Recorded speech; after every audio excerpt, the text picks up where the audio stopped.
Nah, sekarang apa ya? Kenapa kita harus menghitung atau kita harus menentukan kode dual dari suatu kode linear? Apakah itu ada pengaruhnya atau ada manfaatnya gitu ya?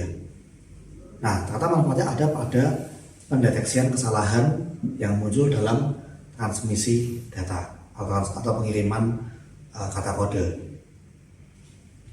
Nah, kita ingat kembali ya, untuk encoding dari kode linear gitu ya. Misalkan saya punya C kode linear gitu ya dengan panjang n dan dimensi k. Lalu basisnya itu adalah ya, kalau dimensinya k berarti basisnya punya sebanyak k anggota ya. Misalkan saja namanya V1, V2, Vk.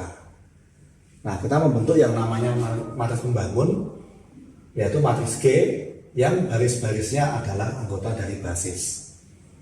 Jadi di sini V1, V2, Vk ini kan vektor baris ya.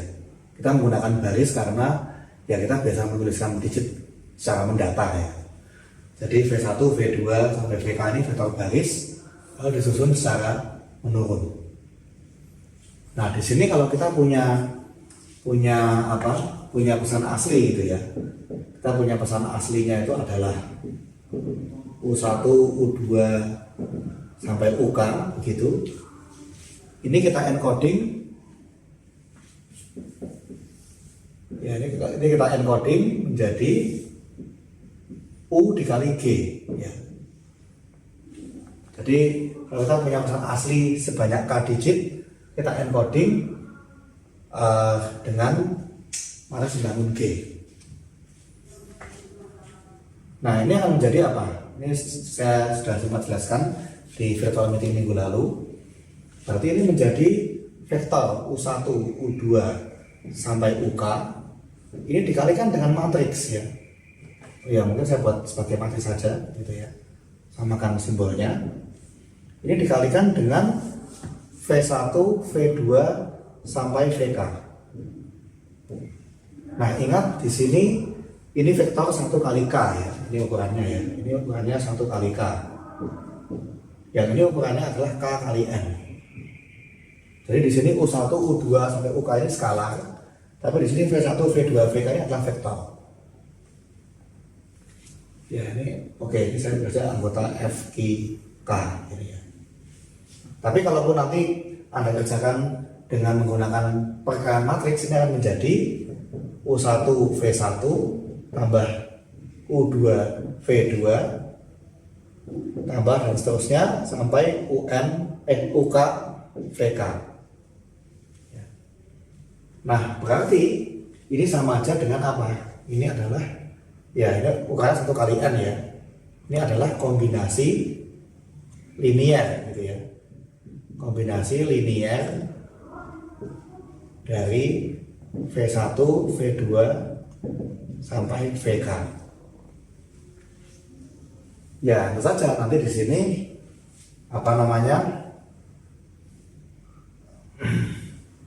hasilnya akan masuk ke dalam C ya. Ini pasti akan masuk ke dalam C karena V1, V2 sampai Vk ini merupakan pembangun dari C. Nah, ini untuk encoding dari kode linear C. Nah, bagaimana untuk decodingnya ya? Decodingnya itu berarti kita pertama harus mendeteksi kesalahan dan kemudian kita mencoba untuk mendeteksi atau mengoreksi kesalahan tersebut supaya menjadi kode yang benar ya. Jadi decoding itu mendeteksi dan mengoreksi kesalahan. Nah, sekarang bagaimana kalau seandainya kita membentuk ya, misalkan kita punya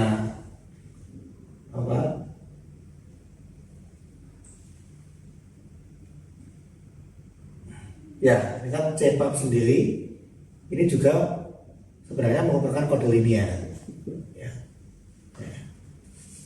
CPAP ini kan kode dual dari C ya. Ini CPAP ini sebenarnya juga kode linear ya.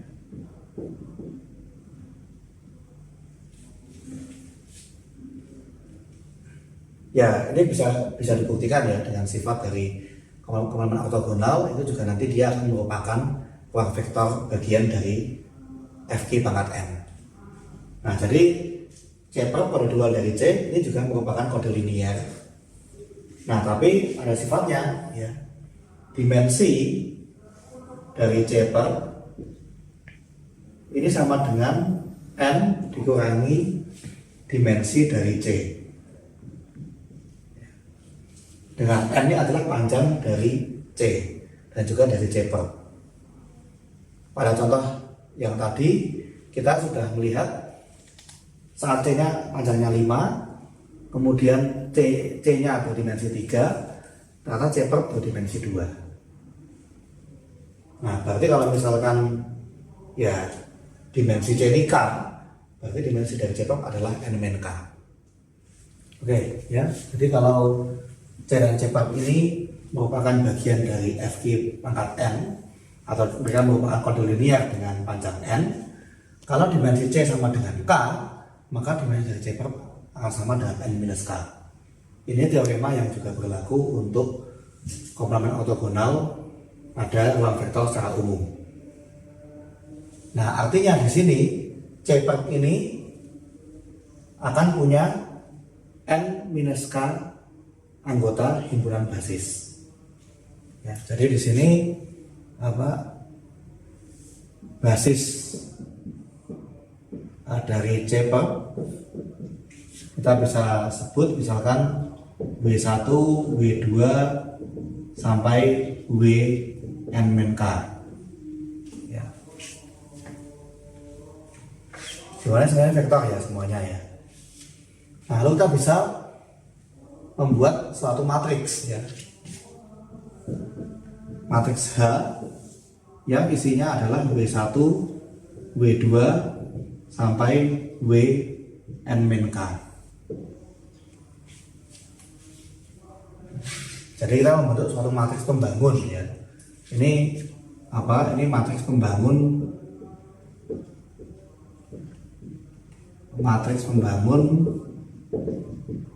untuk C per. Ini ukurannya N-K dikali N. Nah, apa yang terjadi seandainya suatu V anggota C itu kita kalikan dengan H? Apa yang terjadi? Nah, bagaimana seandainya kita mengalikan V dengan masing-masing anggota H? Oh, maaf, H transpose ya. Oke. Misalkan ya, kalau V anggota dari C gitu ya, maka V dikali H transpose ini akan sama dengan V dikali W1 transpose, W2 transpose sampai Wn-K transpose.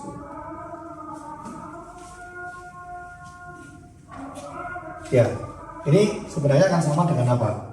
Akan sama dengan V dikali W1 transpose, V dikali W2 transpose, hingga V dikali Wn-K transpose. Nah, padahal kalau kita mengalihkan suatu vektor dengan transpose vektor yang lain, ini sama aja dengan darab titik kan? Nah, berarti ini akan sama dengan V dot W1, V dot W2, dan seterusnya sampai V dot Wn-K.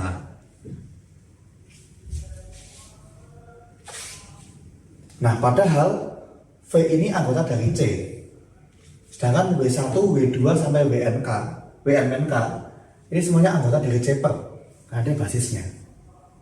Berarti menurut sifat bagaimana? Pastilah hasil darab titiknya sama dengan 0 semua. Nah, berarti ini pasti haruslah sama dengan 0 semua. Nah, begitu. Nah, jadi kalau kita membentuk matriks H yang merupakan pembangun dari C per, kalau kita kalikan V anggota C sebagai anggota C dengan H transpose, pasti ketemu sama dengan 0 menurut sifat dari kode dual.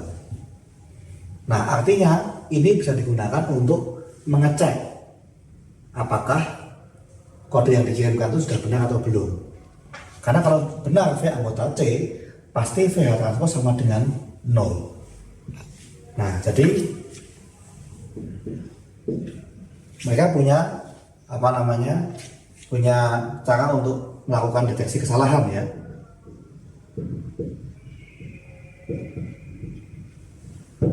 Ya, jadi kalau VH transpose ini sama dengan vektor 0, ini berarti sudah benar, tidak ada kesalahan. Kalau V dikali H transpose ini tidak 0, maka ini berarti ada kesalahan.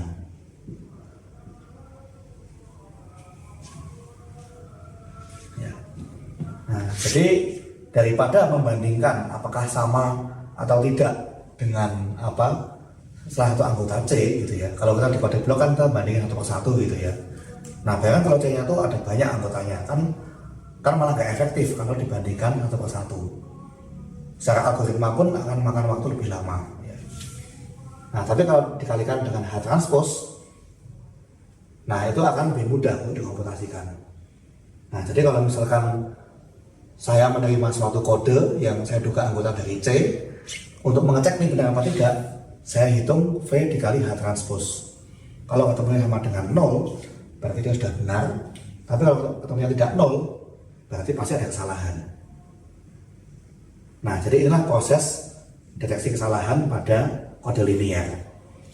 Nah, kemudian H ini akhirnya disebut dengan matriks cek paritas untuk C. Ya, cek paritas atau parity check. Jadi kalau kita menggunakan kode linear, kita mengirimkan suatu kata kode, diterima suatu kata kode. Nah, kita mengecek apakah dia benar atau tidak dengan menggunakan matriks periksa paritas.